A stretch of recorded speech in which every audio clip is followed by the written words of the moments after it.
Alors là, on a fait quoi? On a mesuré on a mesuré les ISO, c'est ça? Oui, c'est-à-dire qu'on a rééquilibré l'éclairage entre la puissance du fond et surtout l'éclairage entre la lumière, l'éclairage principal, en fait, qui structure ton éclairage, et puis le débouchage qui va adoucir les ombres. Mais bon, c'est encore un peu dur, ce sont des éclairages un petit peu violents. Donc en fait, ce qu'on peut dire, c'est que les éclairages LED sont trop forts et font des éclairages un peu trop durs, alors qu'on devrait plutôt passer sur autre chose, c'est ça? Oui, c'est-à-dire que moi je les utilise plutôt en débouchage quand je me sers de la lumière principale, de la lumière du jour en éclairage, Ouais. et que la lumière du jour donne des ombres un peu marquées. Bon, je vais utiliser, posé sur l'appareil, en reportage, quoi, les LED pour éclairer les ombres. Ok. Mais là, bon, c'est vrai que c'est des éclairages durs, Ouais. et bon, on aura toujours des lumières dures. Si jamais on passait par exemple dans un mode avec, on passait à 500 ou 600 ISO et qu'on baissait un peu les deux éclairages, qu'est-ce qui se passerait? Ça change rien. Ça change rien. On va monter les ISO, donc on va perdre en qualité d'image. Mais la nature même de l'éclairage est toujours pareille.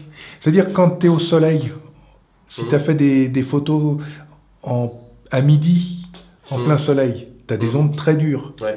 Et ça, tu auras beau faire, elles resteront dures. Tu peux changer tes éclairages, enfin, pas changer tes éclairages, changer tes réglages d'appareil photo. L'éclairage est dur, il est dur. Et donc là, avec ton appareil, tu as commencé d'abord par mesurer les ISO, c'est ça? Alors, non, en fait, on choisit, en fonction de la puissance dont on dispose, on va se servir des ISO pour avoir assez de lumière, en fait. Mais les ISO ne changent rien dans la qualité de l'éclairage. D'accord. Donc, au départ, on règle l'éclairage principal, qui va donner la structure générale de la photo ou de la vidéo. Une fois qu'on a trouvé le bon réglage en hauteur, après on va régler la puissance de cet éclairage-là en fonction de l'objectif qu'on utilise. Alors chaque objectif a un réglage optimum pour avoir la meilleure qualité optique. Bon, certains c'est 5-6, d'autres c'est 8. Donc le mieux c'est de se rapprocher le plus de cette qualité optimum de l'objectif. Et donc là par exemple ça peut être le 8, c'est ça? Oui, sur ce... Bon, j'ai pas la notice technique de ce zoom, mais il y a de grandes chances que l'optimum soit vers 8, oui.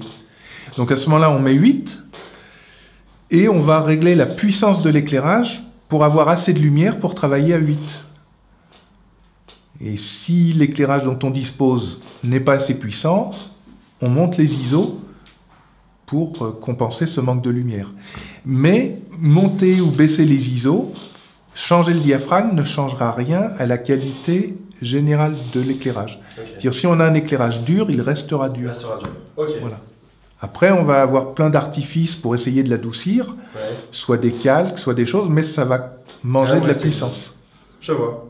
Voilà. Donc, si tu veux partir sur quelque chose de plus doux, il va falloir partir plutôt sur un éclairage, soit parapluie blanc, soit boîte à lumière. Donc, on change tout. On change tout. Rendez-vous la semaine prochaine.